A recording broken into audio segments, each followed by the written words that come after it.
Irfan, selamat siang. Waalaikumsalam warahmatullahi wabarakatuh. Selamat siang juga Ibu. Iya, mohon maaf Pak Irfan mengganggu Ya. waktunya sebentar ini ya. Ya, tidak apa-apa. Boleh Pak? Boleh sekali Ibu. Iya, iya. Saya dari CGP Angkatan 10 Pak. Sedang hari ini mau melakukan wawancara. Wawancaranya itu terkait kasus seorang anak yang melakukan mogok sekolah Pak di sekolah dasar itu ya Pak ya. Bolehkah saya hari ini mengajukan beberapa pertanyaan Pak seputar kasus tersebut Pak? Oh, boleh sekali Ibu. Tentunya nanti saya siap bantu ya Ibu kaitan dengan banyak sekali pertanyaan dari Ibu. Untuk selanjutnya Terima kasih. Ya, terima kasih Pak Irfan. Sebagai kepala sekolah di SD 3 Batursari ya Pak ya? Iya, betul. Saya jadi Apakah Pak Irfan itu menghadapi kasus seorang anak yang mogok sekolah Pak? Dan bagaimana Bapak menangani situasi tersebut Pak? Ya, tentunya demikian Ibu ya. Saya pernah mengalami situasi di mana seorang siswa kelas 4 melakukan mogok sekolah. Hal ini menimbulkan keprihatinan dan tantangan tersendiri bagi kami Bu. Selain memang sudah tidak ada minat anak tersebut untuk melanjutkan sekolah, karena kondisi siswa ini juga sudah tidak punya waktu Bu. Tidak mampu juga dengan aturan sekolah yang tidak boleh mengeluarkan siswa. Kami mengalami sebuah kendala Bu kaitannya dengan peraturan yang dari pemerintah. Nah, makanya dari itu kami mengalami dilema dalam mengambil keputusan. Kalau boleh tahu nih Pak ya, untuk lebih lanjutnya bagaimana Bapak merespon kasus tentang mogok sekolah tersebut Pak? Pertama-tama saya coba memahami alasan dibalik mogok sekolah tersebut apa seperti itu. Ini melibatkan paradigma yang orang tua, di mana kami perlu melihat kebutuhan individu siswa dan juga menjaga kestabilan lingkungan sekolah. Seperti itu ya Pak ya.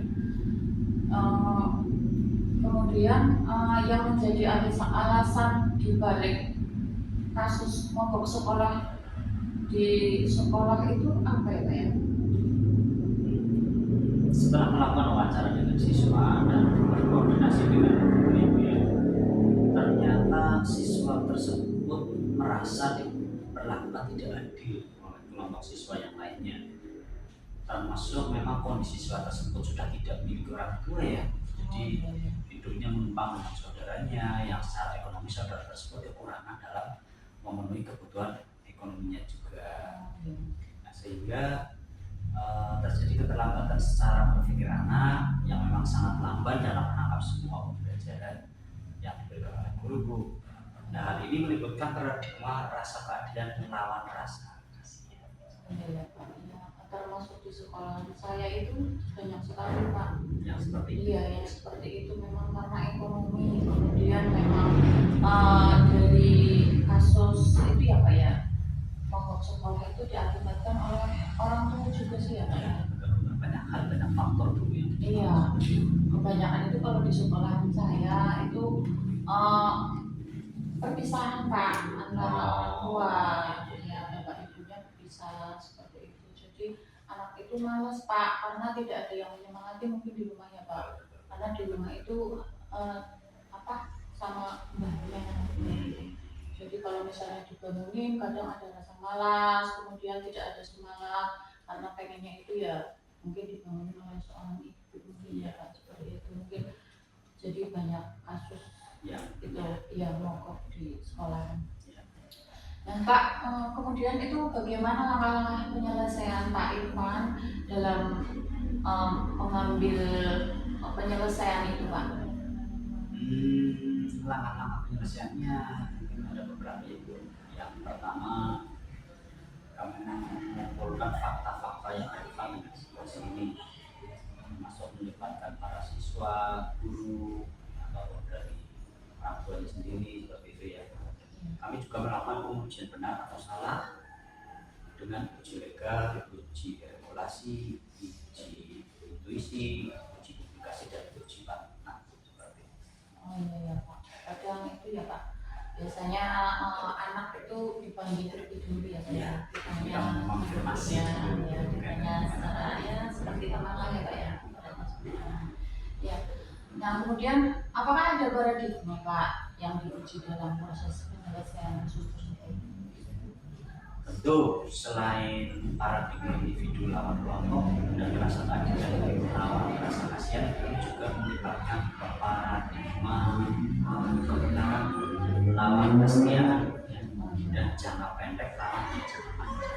Memang betul ya Pak ya.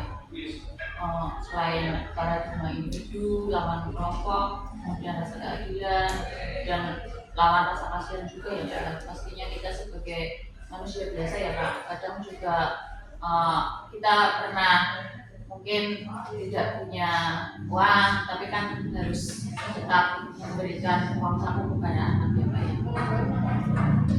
Nah kemudian Pak, bagaimana prinsip resolusi yang diterapkan dalam penyelesaian kasus ini? Resolusi yang kami lakukan ya, Iya. yaitu salah satunya kami melakukan investigasi opsi trilema, yaitu mempertimbangkan kepentingan siswa yang mau ke sekolah dengan siswa-siswa lain dan kestabilan lingkungan sekolah. Kemudian kami juga membuat sebuah keputusan berdasarkan prinsip berpikir berbasis akhir, yaitu berpikir berbasis peraturan dan berpikir berbasis dalam hal ini kita juga harus mengkomunikasikan dari beberapa pihak. Utamanya kita berpikir bisnis masa depan itu ya Pak ya, peduli kepada anak itu ya Pak ya. Nah apa yang menjadi tantangan dalam pengambilan keputusan pada kasus kelompok di sekolah dasar ini Pak? Sebetulnya tantangan yang pertama adalah menyeimbangkan kebutuhan individu dengan kepentingan keluarga dan lingkungan sekolah. Selain itu juga melibatkan semua pihak dan menjaga transparansi yang juga menjadi faktor. Jadi dalam hal ini kita sebagai guru sebagai sekolah memperhatikan beberapa faktor-faktor yang memang harus kita perhatikan.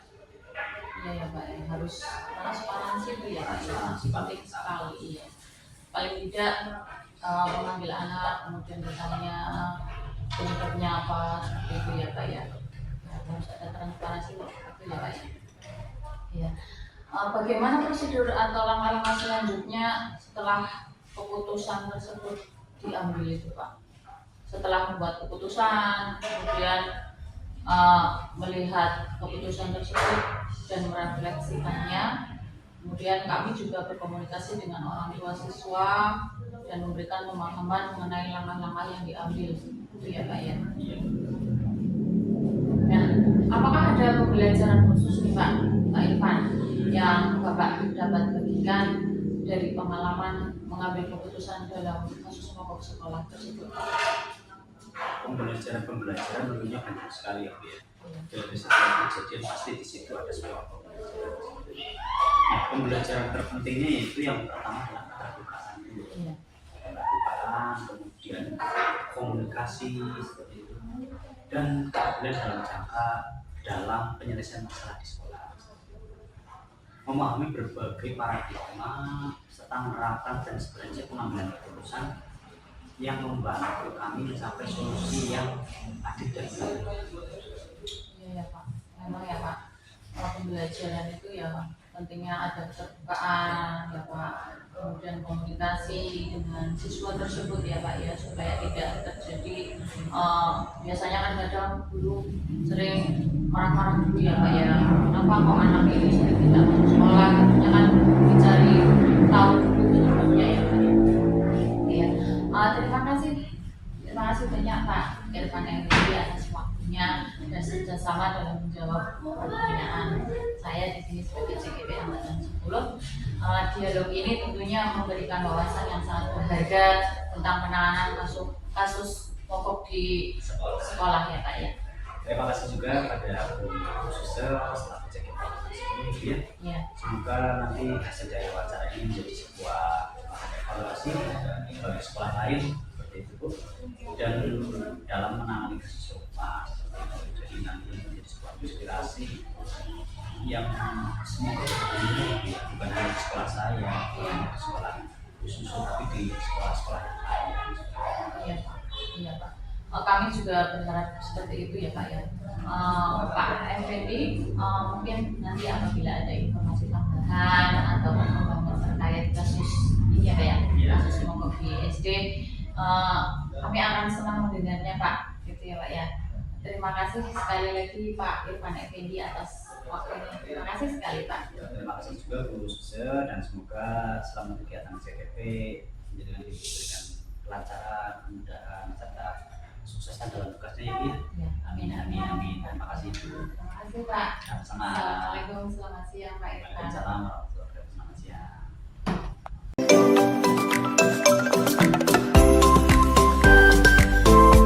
Assalamualaikum Pak Maafi. Waalaikumsalam, Ibu Sukses RPNXC. Mohon maaf nih Pak, menunggu waktunya sebentar ya Pak. Kebetulan saya dari CPP Angkatan 10. Hari ini saya melakukan wawancara terkait kasus pembulian di sekolah dasar. Bolehkah saya mengajukan beberapa pertanyaan kepada Pak Maafi? Boleh, silakan ajukan pertanyaan sekiranya informasi saya bisa membantu panjenengan dalam menyelesaikan tugas calon penggerak. Terima kasih Pak Maafi. Sebagai kepala sekolah di SD Negeri 02 Karangsari nih Pak, apakah Bapak pernah menghadapi kasus pembulian di sekolah dan bagaimana Bapak menangani situasi tersebut Pak? Jadi begini ya, saya pernah menghadapi sebuah situasi di mana seorang siswa kelas 3 menjadi korban pembulian dari teman-temannya. Dan hal tersebut menjadi keprihatinan bagi saya selaku yang dituakan di sekolah. Tentunya saya juga harus bisa menangani masalah ini dengan serius. Alhamdulillah. Kemudian bagaimana Bapak merespon kasus pembulian tersebut? Yang pertama, saya mencoba memahami dinamika yang terjadi dalam kasus tersebut.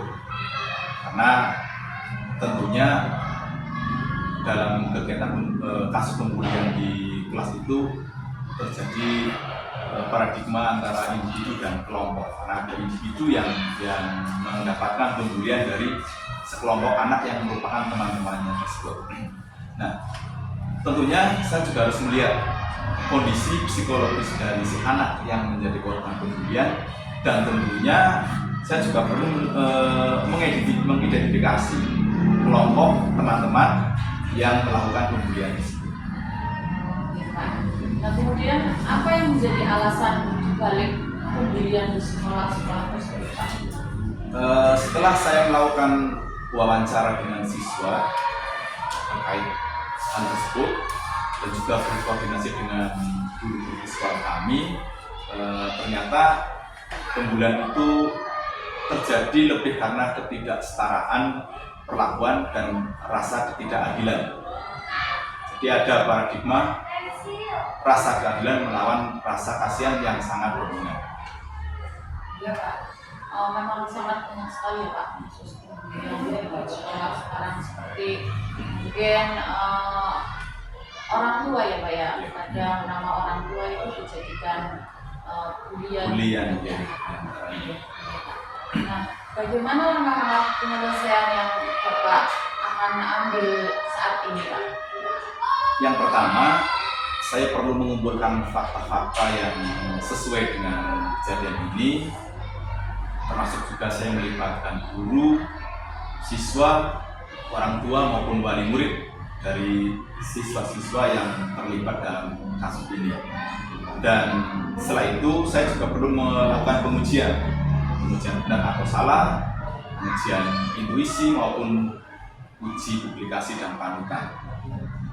Oke Pak, paling tidak itu harus mengumpulkan fakta-fakta yang relevan terlebih dahulu ya Pak. Apakah ada paradigma yang diuji dalam proses penyelesaian kasus pembulian ini Pak? Selain paradigma individu melawan kelompok maupun rasa keadilan dan rasa kasihan, saya juga perlu melibatkan paradigma kebenaran melawan kesetiaan dalam jangka pendek maupun jangka panjang. Kemudian bagaimana prinsip resolusi yang diterapkan dalam penyelesaian kasus ini, Pak? Kami mencoba melakukan investigasi opsi trilema, yaitu mempertimbangkan kepentingan siswa yang menjadi korban, siswa pelaku, dan juga menciptakan lingkungan sekolah yang aman. Kemudian kami juga membuat sebuah keputusan berdasarkan prinsip. Pak, apa yang menjadi tantangan dalam pengambilan keputusan pada kasus ini, Pak? Hal yang menjadi tantangan dalam saya menyelesaikan kasus ini adalah menyeimbangkan kebutuhan individu siswa yang menjadi korban dan juga kepentingan siswa yang melakukan pembulian. Selain itu, saya juga harus bisa menjaga rasa keadilan di antara mereka dan juga memberikan sanksi yang efektif, yang sekiranya sanksi itu akan menjadi pemicu untuk kebaikan bagi mereka semua.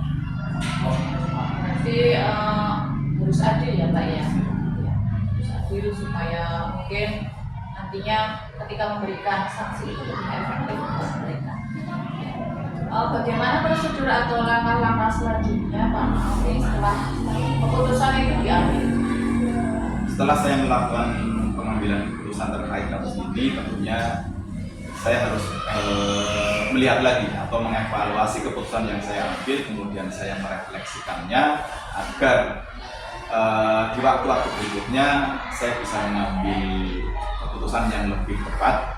Kemudian saya juga perlu berkomunikasi dengan orang tua maupun wali dari siswa-siswa tersebut, dan kemudian saya memberikan pemahaman kepada mereka agar mereka juga bisa ikut terlibat menangani kasus seperti ini, artinya memberikan pengetahuan terhadap anak-anak di rumah. Ya, Pak, memang sangat penting sekali ya, Pak, harus dikomunikasikan dengan orang tua supaya tidak terjadi kesalahpahaman ya, Pak ya. Kemudian, apakah ada pembelajaran khusus yang Bapak dapat bagikan dari pengalaman mengambil keputusan dalam kasus pembulian tersebut, Pak? Pengalaman yang bisa saya ambil atau pembelajaran yang bisa saya ambil dari kasus ini, tentunya bahwasanya ternyata kita itu penting untuk melakukan kerjasama antara sekolah dengan siswa maupun dengan orang tua maupun dari murid, agar bersama-sama bisa menciptakan lingkungan sekolah yang aman dan bebas dari pembulian. Selain itu, perlu juga pendekatan holistik untuk menangani masalah-masalah pembulian seperti ini. Oh ya, baik Pak. Kita memang harus bekerja sama ya Pak, antara sekolah, kemudian siswa, dan tidak penting juga orang tua ya Pak ya. Karena banyak terjadi kasus orang tua itu salah paham, jadi yang terkena itu orang tuanya ya Pak ya. Baik, terima kasih Pak Maafri atas pengungkapan dan informasi yang sangat berharga terkait penanganan kasus pembulian di SD Negeri 02 Karangsari. Dialog ini pastinya memberikan pencerahan kepada saya tentang betapa pentingnya kerjasama dalam menciptakan lingkungan sekolah yang aman. Sama-sama, khususnya semoga dialog ini juga bermanfaat untuk orang lain ketika mereka juga menemui kasus pembulian di sekolah mereka. Tentunya semoga dialog ini juga bisa memperlancar kegiatan khususnya dalam menyelesaikan kegiatan pendidikan yang angkatan 10. Ya Pak, kami sangat menghargai dedikasi dan tindakan nyata yang telah dilakukan oleh SD Negeri 02 Karangsari.